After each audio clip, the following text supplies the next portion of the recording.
بڑا سخت مشکل وقت گزارا میں نے. ٹیررزم, توڑ پھوڑ, اینٹی اسٹیٹ اور غداری اور اس کے بعد گائے چوری تک کے پرچے میں مجھے 25 سے زیادہ FIR میں انوالو کیا گیا. اور بہت تکلیف اور آزمائش کا وقت تھا کیونکہ میں تو عمران خان کی ساتھی ہوں اور ساتھی رہوں گی. میں اغوا برائے بیان نہیں دینا چاہتی تھی. میں ایک ایسے علاقے ڈیرہ غازی خان سے فیوڈلز کو ہرا کے دوسری دفعہ جیت کے آئی اور الحمدللہ میری 65,000 کی لیڈ ہے. اور میں ڈیرہ غازی خان کے غیور عوام کا اور اپنے لیڈر عمران خان کا شکریہ ادا کرتی ہوں کیونکہ میرا ذاتی ووٹ نہیں ہے, مجھے عمران خان کا ہی ووٹ اور وفاداری کا ووٹ مجھے ملا ہے. جن لوگوں نے آ کے بیانات دیے یا ٹویٹ کی یا پارٹی چھوڑ دی, ان میں اور آپ میں کیا فرق ہے؟ پتہ کیا فریا, میں نے چونکہ خود اتنا سخت اور مشکل وقت گزارا ہے, جب میں نے اس سارے عرصے میں 10 مہینوں میں نے یہ اندازہ لگایا کہ سب سے بڑی نعمت بیسکلی آپ کی آزادی, آپ کی فریڈم ہے. اپنی ملک کے اندر اگر آپ چھپتے پھر رہے ہیں اور آپ اپنے ملک کے اندر IDPs ہوں اور آپ ہر جگہ ہر 2 دن کے بعد ٹھکانہ بدلتے ہو, سب سے مشکل وقت یہ ہے آزادی سے سانس لینا اور اپنے ملک کے اندر سر اٹھا کے چلنا, جو کہ میرا حق بھی ہے اور تمام پاکستانیوں کا حق ہے. سبز لالی پرچم کی میں ماننے والی ہوں اور اس کی عزت کرنے والی ہوں, سبز پاسپورٹ کی.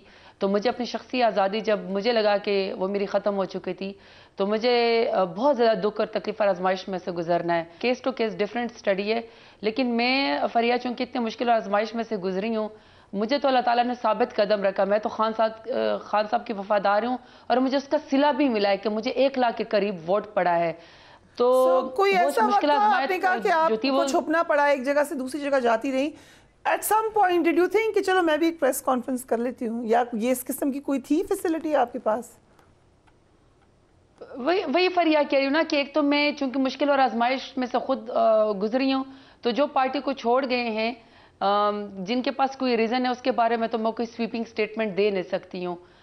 لیکن یہ کہ جو لوگ بے وجہ ہی چھوڑ کے چلے گئے, البتہ جو مجبوری میں اور آزمائش میں اور تکلیف میں چھوڑ کے چلے گئے, میں اس کے بارے میں سٹیٹمنٹ نہیں دے سکتی ہوں. لیکن جہاں تک میری اپنی بات ہے کہ ایسا وقت آیا کہ کیا میں نے یہ سوچا, دیکھیے فریا میں نے آپ کو پہلے کہا کہ میں بڑے مشکل ٹرین سے فیوڈلزم کے علاقے سے, جہاں پہ کھوسا, لغاری, درشک, گرچانی, بزدار, سارے اس طرح کے کلینز ہیں جو کہ انہوں نے فیوڈلزم کے ذریعے ڈیرہ غازی خان کو یا پوری ساؤتھ پنجاب کو جکڑ کے رکھا ہوا ہے.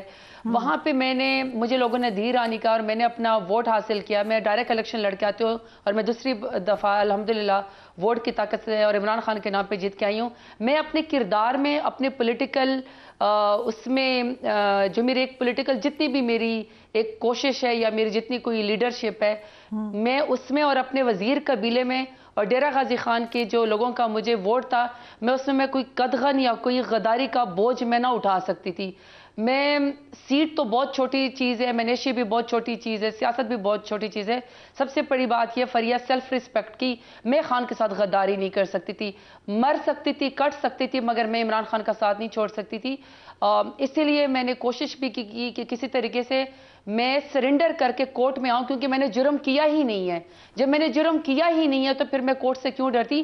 مجھے کورٹ تک آنے نہیں دیا جا رہا تھا. میں اس لیے, اور جو آپ نے میری ویڈیو بھی دکھائی ہے, 2 ہی میرے ویک پوائنٹ ہے. ویسے میں بہت مضبوط ہوں, مضبوط ارادوں کی مالک ہوں. 2 ہی میرے ویک پوائنٹ ہے کہ جب میں خانہ کعبہ کا اور حضرت محمد صلی اللہ علیہ وسلم خاتم النبیین کا ذکر کرتی ہوں تو میری آواز شیور کرتی ہے, مجھے رونا آتا ہے. دوسرا, جب میں اپنے شہید بھائی کا ذکر کرتی ہوں, میں شہیدوں کی بہن ہوں, جاوید عالم وزیر شہید کی, تو مجھے اس کے جب میں ذکر کرتی ہوں تو پھر میرے آنسو نہیں رکتے ہیں. تو میں نہیں چاہتی تھی کہ میری سیاست کے اندر ایک غداری کا داغ اور میرے وزیر قبیلے کے لیے ایک داغ لگ جائے, تو پھر میرے بھائی کی شہادت کو بھی تکلیف ہوگی, میرے خاندان کو بھی تکلیف ہوگی, خواتین کو جو ٹائگریسز یا ینگسٹر جو مجھ سے متاثر ہیں ان کو بھی تکلیف ہوگی کہ تانا پڑے گا کہ زرتاج گل نے غداری کی. وہ غداری کا دھبا میں اپنے وزیر قبیلے پر اور میں ڈیرہ غازی خان کے غیورہ وہاں پہ نہیں لگوانا چاہتی تھی. اس سے میں نے ہر آزمائش برداشت کی, مگر میں نے عمران خان کا ساتھ نہیں چھوڑا. لیکن فریا مجھے اس کا اللہ تعالیٰ نے صلہ دیا کہ میں دوبارہ جیت کے آپ کے پروگرام میں بیٹھی ہوئی ہوں. یہ ضرور بتائیے گا کہ جس رات کا آپ نے ذکر کیا پشاور ہائی کورٹ پہنچی, یہ تو آپ کو ظاہر ہے آبویسلی پتہ نہیں ہوگا کہ چیف جسٹس ہی آ جائیں گے, یہ تو بالکل ایک غیر معمولی واقعہ ہوا. آپ کا پلان کیا تھا؟ فریا دیکھیں, میں تو ظاہری بات ہے انصاف لینے کے لیے آئی تھی. میرے جو نامینیشن پیپر تھے، پہلے میرے وکیل کو نامینیشن پیپر نہیں دیے جا رہے تھے. جب میں نے نامینیشن پیپر وکیل کے ذریعے داخل کرائے تو میرے آر او کے سامنے میرے جو پروپوزر اور سیکنڈر تھی خواتین تھیں ان کو اریسٹ کر لیا گیا اور میرے نامینیشن پیپر ریجیکٹ کیے گئے. تو میرا ٹرائیبیونل میں کیس چلا گیا. مجھے الیکشن لڑنا تھا, مجھے اپنی جگہ نہیں چھوڑنی تھی. میں نے عمران خان کا ساتھ دینا تھا اور میں وہ ساتھ دینے کے لیے میرے پاس سب سے بڑی طاقت ووٹ کی طاقت تھی, عوام کی طاقت تھی.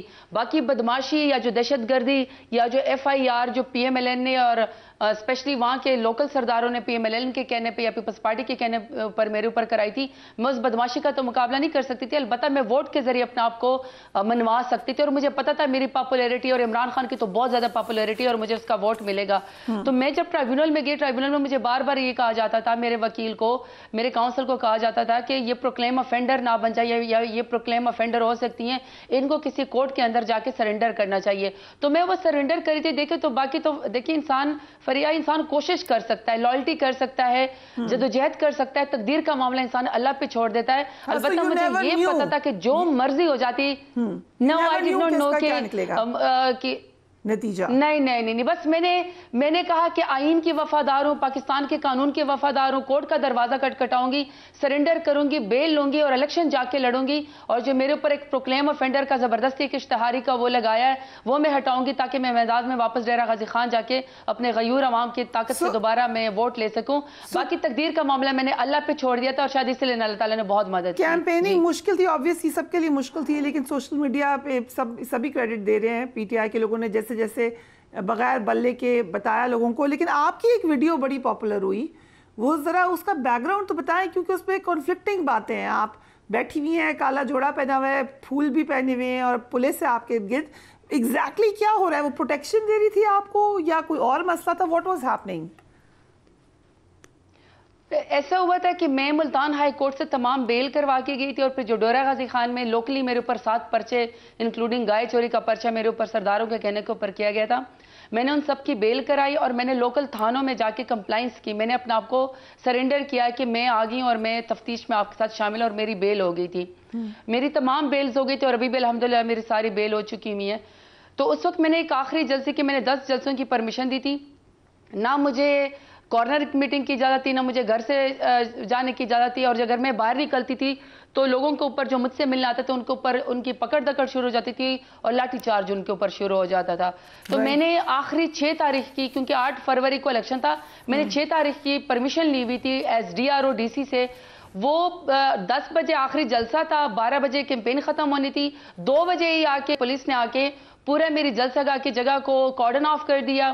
نہ وہ لوگوں کو آنے دے رہے تھے, نہ وہ سپیکر لگنے دے رہے تھے, نہ وہ سٹیج لگنے دے رہے تھے. میں 2 بجے جا کے بیٹھ گئی. میں نے کہا واحد ہی جلسہ ہوگا جس میں اکیلی تماشائی, اکیلی لیڈر اور ایک کی کرسی رکھی ہوئی تھی اور وہ میں تھی, باقی ہر جگہ پولیس تھی.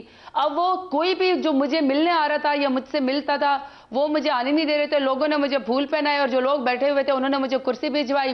لاٹھی چارج ہو رہا تھا. یہ 10-12 بجے تک چلتا رہا. میں پھر آخر میں پیدل چلنا شروع ہو گئی. اب ہم سامنے بیٹھے ہوئے تھے, وہ کہہ رہے تھے کہ آپ نے یہاں سے جانا ہے, آپ کو سڑک پہ آنے کے لیے این او سی چاہیے.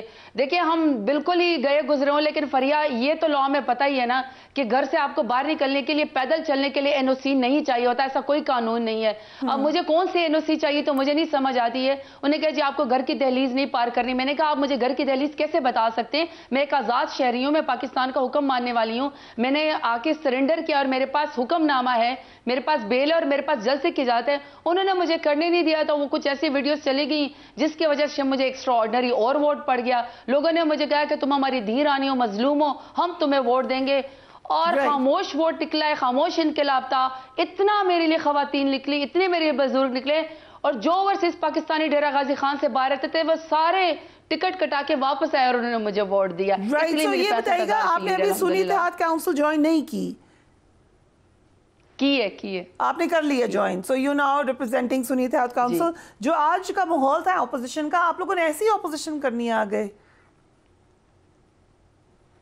دیکھیں فریہ, ظاہری بات ہے جو عوام کے نمائندے ہوتے ہیں جو الیکشن لڑ کے آتے ہیں, 80-80 ہزار لاکھ ووٹ ہم لوگ لے کر آئے ہوئے ہیں. اتنے سخت حالات کے باوجود جو میں نے آپ کو بتایا کہ نامینیشن پیپر کی اجازت نہیں, جلسے کی اجازت نہیں, مطلب ڈیرہ غازی خان میں تو ایفیڈیوٹ لے لیے گئے تھے پرنٹنگ پریس والوں سے کہ زرتاج گل کا آپ نے پمفلٹ تک بھی نہیں چھاپنا. ڈیرہ غازی خان بھی آنے کی پرمیشن نہیں تھی. خان صاحب کو 31 سال کی 2 دن کے اندر سزا دی گئی تاکہ ووٹر جو ہے وہ مایوس ہو جائے, لیکن اس کے بعد 200 سے زیادہ وہ تھے, نشان تھے, میرا بینچ کا نشان تھا, اور تمام لوگ الحمدللہ جیتے. وہاں جب ہم ایوان کے اندر پہنچے ہیں, ہم تو اپنا حلف لے رہے ہیں, لیکن حیرت کی بات یہ کہ وہ بھی آ کے حلف لے رہے ہیں جس کے ان کے اپنے لیڈران شاید خاقان عباسی کہتے ہیں کہ مینڈیٹ کوئی نہیں اور زبردستی کی وزیر اعظم اور حکومت بن رہی ہے. کامران ٹسوری کی اگر آپ ویڈیو دیکھ لیں, اور اسی طریقے سے اگر آپ مصطفیٰ کمال آئی تھنک اگر میں صحیح نام دے رہی ہوں, جی مصطفیٰ کمال صاحب کے اگر وہ جی اگر آپ ان کی آڈیو دیکھ لیں تو وہ کہتے ہیں کہ مینڈیٹ تو ہمارا 100% جو ہے وہ چوری کا ہے, ہماری ایک بھی سیٹ نہیں ہے, اور پیپلز پارٹی اور پی ایم ایل این کا بھی 60% تک جو ہے وہ مینڈیٹ جعلی ہے. اب آپ خود اندازہ لگائیں کہ وہ خود مان رہے ہیں, جو ہارنے والے وہ خود مان رہے ہیں کہ زبردستی ان کے پاس ان کو حکومت دی جا رہی ہے, اور جو ہم جیتے ہوئے ہیں ہم سے حکومت چھینی جا رہی ہے, اور ہمیں جو آپ نے ذکر کیا انٹرو میں کہ خواتین کے اور مائنورٹیز کے ہمیں سیٹ بھی نہیں دی جا رہی ہے, تو وہاں پہ ظاہری بات ہے ہم نے اپوزیشن کے ذریعے ان کو ایوان میں بتانا ہے. اور پھر یہ ہم نے یہ اپنے پارلیمانی کمیٹی میں یہ ہم نے فیصلہ کیا اپنی میٹنگ میں کہ ہم پارلیمان میں اپنی آواز اٹھائیں گے, کیونکہ پارلیمان جو ہے اس کی ایک چیز ریکارڈڈ ہے, آڈیو ہے, اس کی ویڈیو ہے, وہ ریکارڈنگ پہ آن پیپر ہے, وہ ایک تاریخ کا حصہ بنے گی کہ کس طرح فارم 45 والے جو اوریجنل ہم ہیں تاج گل صاحبہ کہ آپ لوگوں نے لاسٹ ٹائم ریزگنیشنز دے کے غلطی کی تھی, اس وقت آپ نے اوپن فلور چھوڑ دیا تھا. دیکھیے فریہ, اس کے پیچھے بہت سارے ریزنز تھی. ہم اگر ابھی اپوزیشن کے اندر آ رہے ہیں تو ہم تو ڈائریکٹ الیکشن لڑ کے آ رہے ہیں, جو ہمارا مینڈیٹ ہم سے چوری ہوا ہے. اس وقت تو ہم باقاعدہ حکومت میں تھے, ہم وزیر اعظم تھے عمران خان, اور ہم اس کے کابینہ کا حصہ تھے, اور رجیم چینج کے ذریعے انہی لوکل مہروں نے اچانک سے اکٹھے مل کے انہوں نے ہماری کرسی کھینچی اور رجیم چینج ہو گیا.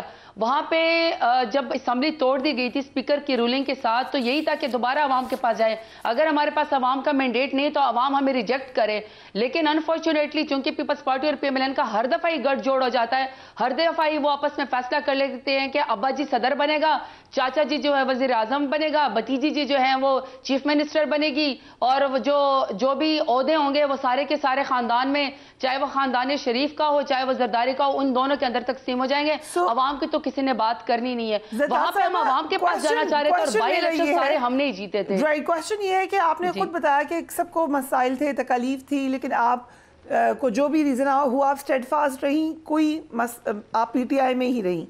اسی طریقے سے فارم 45-47 کا شدید مسائل دوسروں نے کہہ رہے ہیں فیس کیے, مگر آپ جیتی ہیں اپنا الیکشن اور بھاری تعداد سے جیتی ہیں. سو آپ کیا سمجھتی ہیں, فارم 45-47 کی بات ٹھیک ہے یا ایکچولی کہیں پہ کوئی جیتا ہے اور کہیں پر کوئی ہارا ہے؟ نہیں فریہ, دیکھیے میرا تو اتنا بھاری مینڈیٹ ہے. اگر آپ میرے فارم 45 دیکھیں تو میں ایک صرف اگزامپل دیتی ہوں کہ میں ایک پولنگ اسٹیشن کے اوپر 700 ووٹ کے اوپر ہوں. جو میرا مخالف پی ایم ایل این کا ہے وہ 4 ووٹ لے رہا ہے, اور جو پیپلز پارٹی کا ہے وہ 2 یا 3 ووٹ لے رہا ہے. تو میرے تو اتنا ہیوج ڈفرینس تھا کہ میرے 6 پولنگ اسٹیشنز کے ڈبے بھی غائب کر دیے گئے.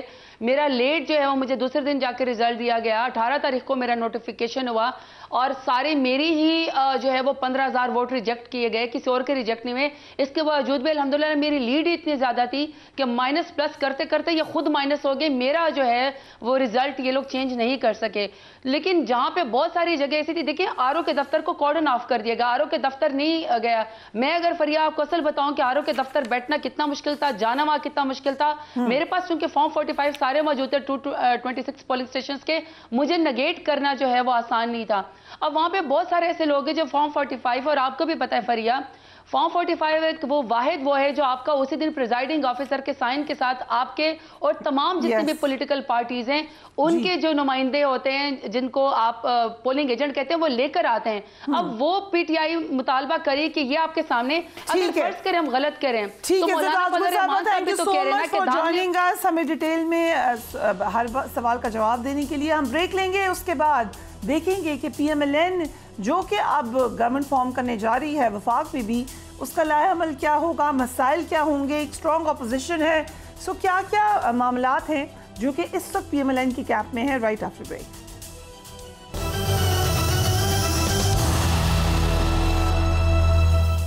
And welcome back. Tehreek Insaf نے دھاندلی کے معاملے پر آئی ایم ایف کو خط لکھ ہی دیا. اس خط میں کہا گیا ہے کہ تحریک انصاف IMF کی جانب سے پاکستان کی معاونت میں کسی قسم کی رکاوٹ پیدا نہیں کرنا چاہتی. 2023 میں بانی تحریک انصاف اور IMF وفد کی ملاقات میں ہماری جماعت نے صاف اور شفاف انتخابات کے انعقاد کی شرط پر IMF پروگرام کی حمایت کی تھی. مزید ڈیٹیلز آپ دیکھ سکتے ہیں. آج نواز شریف صاحب نے اس پر کامنٹ کیا ہے. لیٹس واچ ہم. IMF کو خط کے بارے میں کیا کہیں گے؟ یہ ان کا وسیلہ ہے اور کوئی پارٹی، کوئی شخص، کوئی فرد ایسا خط بھی نہیں. نگران وزیر اعظم بھی کافی ناراض نظر آئے ہیں اس حوالے سے. انہیں بھی دیکھیے. PMLN کے لیڈر خرم دستگیر خان صاحب ہمیں جوائن کریں. Thank you so much Khurram صاحب for being on the programme. آج آپ نہیں تھے اسمبلی میں، بغیر نو منتخب اراکین نے حلف اٹھایا، شور شرابہ ہوا، نعرے بازی ہوئی. لگ رہا ہے کہ ایک راکی سٹارٹ ہے اور شاید اسی قسم کی اپوزیشن آگے نظر آئے گی. ایوان ایسے ہی چلائیں گے یا کوئی طریقہ نکالیں گے اپوزیشن کے ساتھ مل بیٹھ کر؟ جی، مسلم لیگ نون کے حوالے سے تو ہم یہ آزما چکے ہیں بازو اس اپوزیشن کے 2013 سے 18 تک بھی. تو یہ شور چلتا رہے گا. آپ کو معلوم ہے ان لوگوں نے تو دھرنا بھی کیا تھا اور اس کے بعد سپریم کورٹ میں 2013 کے انتخابات کی پوری تفتیش ہوئی اور کورٹ نے کہا کہ ان کے تمام الزامات جھوٹے تھے اور 2013 کا انتخاب جو ہے وہ فری اینڈ فیئر تھا.